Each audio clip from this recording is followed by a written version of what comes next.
Ne do të vazhdojmë të flasim për librin. Në këtë pjesë të tretë kemi zgjedhur një titull shumë interesant, në fakt është një roman i Alessandro Baricos, autorit italian, i titulluar Nusja e re, i cili sapo ka ardhur botuar në gjuhën shqipe nga shtëpia botuese Dudaj dhe sjell nën përkthimin e Agim Doksanit. Për të na folur më tepër për këtë libër shumë interesant, vjen drejtoria e shtëpisë botuese Dudaj, Arlinda Dudaj. E presim. Arlind, mirë se erdhe. Kënaqësi që të kam këtu. Qënë ke frymzuar nga kopertina e librit, më duket mua, pikërisht me këtë fustan, me këto ngjyra, njësoj, mos më thuaj që ke menduar mirë. Bukur. Komplimenta edhe për këtë libër. Ne kemi ekskluzivitetin e Alessandro Baricos edhe kemi ndërmend të sjellim edhe libra të tjerë të tij, sepse siç dihet ky është një shkrimtar jashtëzakonshëm, prodhimtar, i njohur në mbar botën, është italian, por le të themi është ndërkombëtarizuar tani për shkak të stilit jashtëzakonshëm edhe gjërave të tjera. Ne do të flasim, do ta rrëfejmë pak historinë, cila është Nusja e re, cila është historia e Nusjes së re, cili është ky personazh, por fillimisht le të sjellim një insert që kemi përgatitur e shfaqim në këtë moment ndërkohë që ne zhvendosemi në këndin ton të librit. Ndjekim insertin, shkojmë. Pra kishte një të shkruar, biri, e megjithatë, puthja virgjërore e Nusjes së re e la të trallisur. Nusja e re ishte një djalosh, sepse ishte një mendim i pamendueshëm, sepse ishte një mendim që në realitet gjithnjë e kishte menduar, dhe sepse tani ishte një sekret që e njihte. Pastaj, puthë në një mënyrë kështu që u trazua, dhe sërish muaj më vonë, kur nëna e ulur pranë tij kërkoi të shpjegonte përse dreqin donte të fejojë me një çupolin që, sipas syrit të saj, s'kishte as gjoks, as vithe, as kavilje, ai u gjegj me një nga ato heshtjet e tij pafund dhe pastaj tha vetëm goja e saj. Nëna kërkoi në treguesin e lëndës të kujtimeve të saj diçka që ta lidhte atë çupolin me termin gojë, por asgjë nuk gjeti. Kështu që lëshoi një pshërëtim të thellë, duke i premtuar vetes se do të tregojë pak më i kujdesshme në të ardhmen, sepse pa diskutim që diçka i kishte shpëtuar. Le të themi se ishte çasti kur i lindi një kureshtje që vite më vonë do t'i diktonte një gjest instiktiv dhe të paharrueshëm, siç do ta shohim. Kurse në atë rretham, thjesht u mjaftua të thoshte fundja dihet se lumenjtë rrjedhin drejt detit dhe jo në krah të kundërt. Shumë nga silogjizmat e saj ishin në fakt të pasbërthyeshme.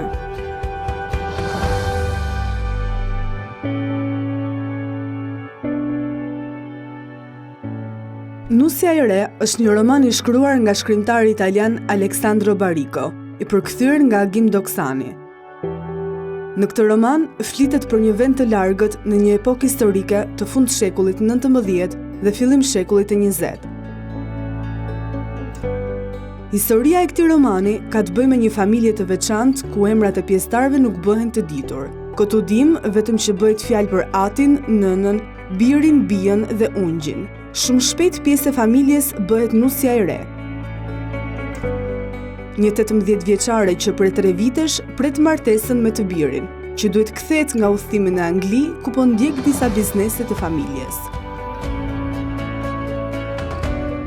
Nis kështu momenti i pritjes me një kozgjatje të pallogaritshme që pritet drejt pafundësisë, ku personazhet e ndryshëm luftojnë me mishe me shpirt kundër të pashmangshmes, rrjedhjes së kohës. Në një mënyrë të habitshme vjen dhe ndryshimi që Nusja do fillojë të ketë gjatë njohjes me personazhet e tjerë, të cilët janë të gjithë unik dhe të veçantë në llojin e vet. Majordomi i sakt dhe gjithnjë në vendin e duhur, ungji gjithnjë i përhumbur, por ndër protagonistët kryesor, nëna që i mëson Nusjes së re të eksplorojë trupin e vet, seksualitetin e vet dhe mjetet për ta shprehur atë. Nusja e re është thjesht e bukur, sepse shpirti i saj që rritet dhe të tërsohet pas abuzimeve dhe dhembjes, ditë të ri në pritje, i pacensuar. Ky libër është mjaft origjinal me një stil të shkruar i ku autori është i aftë të ndryshojë pareshtur në varësi të rrethanave dhe ndjenjave, si dhe në varësi të zërit që rrëfen. Fillimisht Nusja, pastaj personazhet e tjerë, madje edhe vetë shkrimtari shndërrohet në zë rrëfyes. Pikërisht këtu, lexuesi përfshihet në një vorbull ngjarjesh, ndjesish, ëndrash, aspiratash, gëzimesh dhe dhembjesh, mitesh të thyera dhe dëshirë për bukuri. Tipari më i veçantë i këtij romani ka të bëjë me zërin rrëfyes që i lë hapësirë, pa shkëputje të dukshme, zëri të personazheve duke kaluar nga veta e tretë në të parën në një proces njëjtësimi dhe njëherë shkëputje psikike.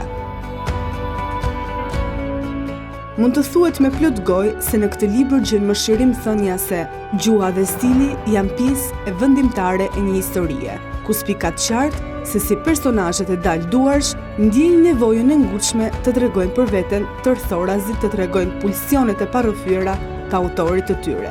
Nusja e re e Aleksandro Barikos është një apologji surreale, një përmbledhje mes filozofikes dhe libertines, një histori kapriçoze dhe tejet e guximshme për dashurinë.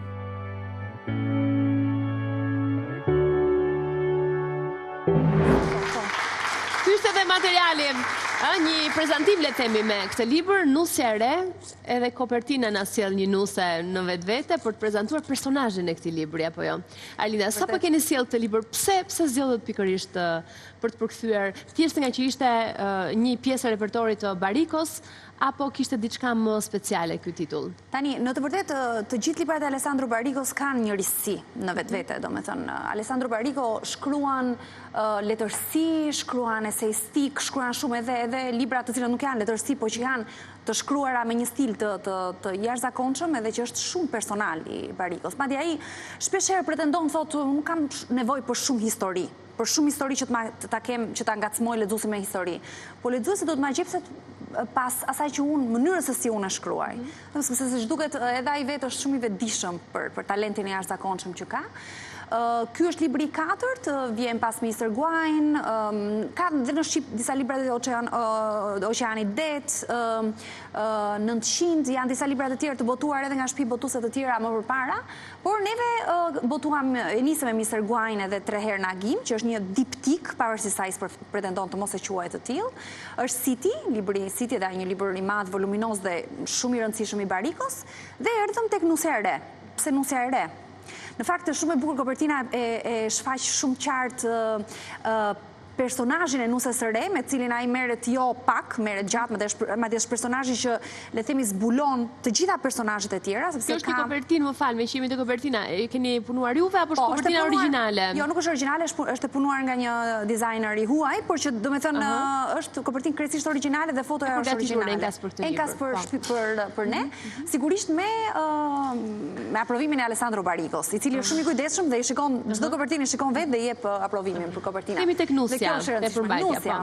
Atëre, po ta shikosh vetë shikimi, vështrimi i kësaj nuse është i qashtër, i virgjër, i pastër, sepse ajo vërtet është një vajzë e virgjër që futet në këtë familje, në një familje të çuditshme në fakt, ku nuk ka emra, domethënë është nëna, babai, ati, është bija, është dhe një majordom interesant, ai ka emër në fakt, Modesto, i cili është gjithmonë aty për të zgjidhur problemet e ndryshme që dalin, problemet, ose më sakt, për të thënë fjalën e duhur aty ku duhet, edhe dhe futet në këtë familje pa një orë fare dhe është në pritje të burrit të saj, me cilin e kanë martuar, po duket si histori edhe e jona, domethënë, po nuk ka lidhje me këtë. Dhe është duke pritur një burr, të cilin e ka vetëm të ravizuar në mendjen e vet.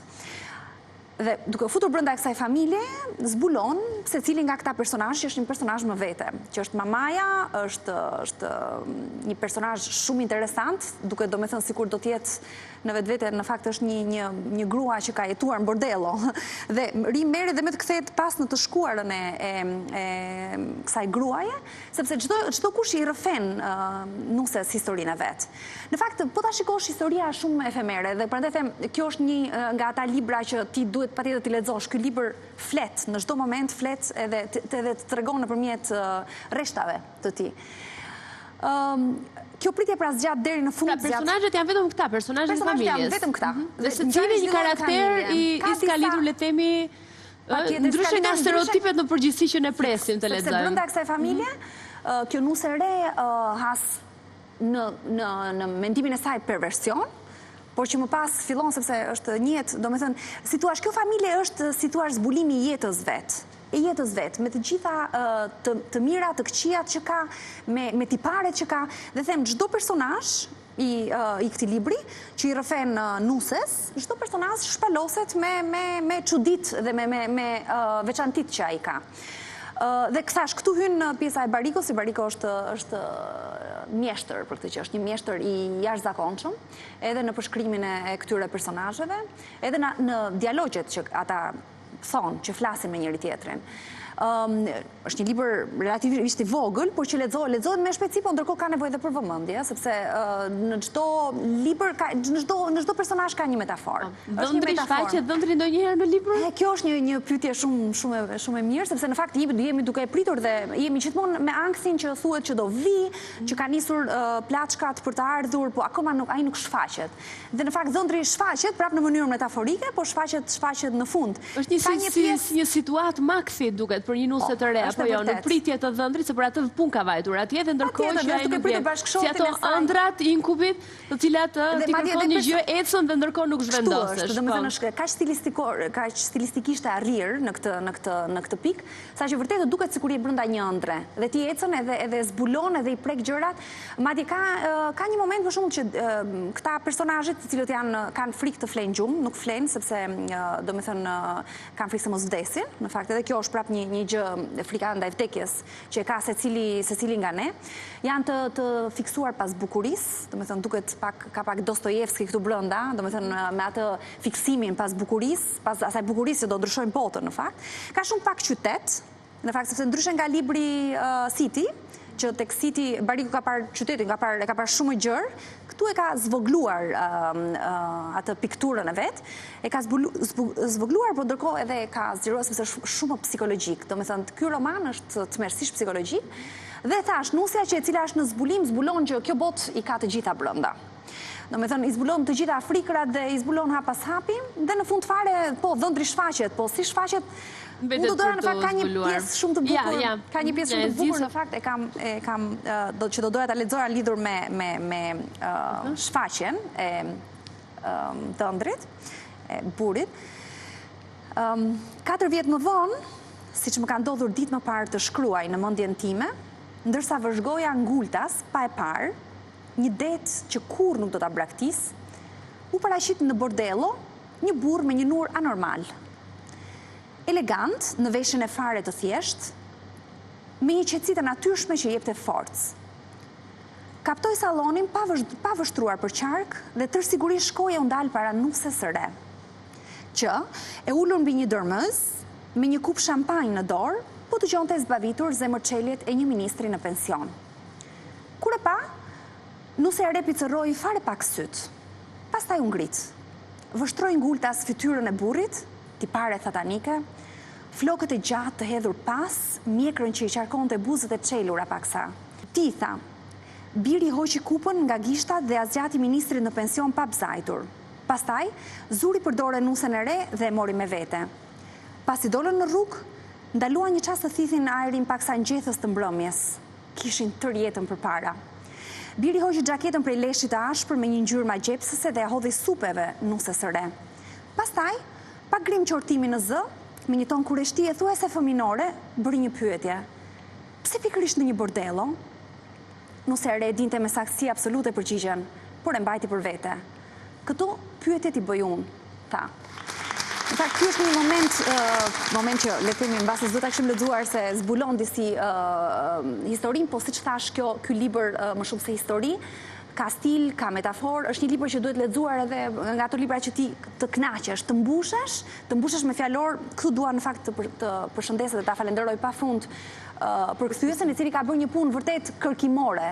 Domethënë unë kam redaktuar këtë libër, por gjatë redaktimit hasja pjesë të caktuara, thosha sa bukur e ka bërë, sepse realisht unë duke qenë dhe përkthyese vetë kam këtë ndjesi, domethënë ose le të themi këtë kureshti për të kuptuar se si ka zbuluar fjalën. Domethënë duket qartë që ka qëmtuar fjalë sepse Bariku nuk është as pak i lehtë për të përkthyer, edhe ja ka dalë shumë mirë.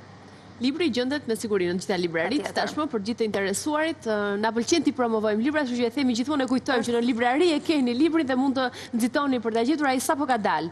Tashmë është sapo është i publikuar, kështu që me siguri e gjen dhe do të jetë i shpërndar. Të falenderoj shumë Arlinda që ishe këtu, ishte kënaqësi që të pata. Ne kemi mbritur në fund të dashur miq edhe për sot, ju falenderoj për vëmendjen, shimin në programin e ardhshëm. Kalofshi mirë deri atëherë.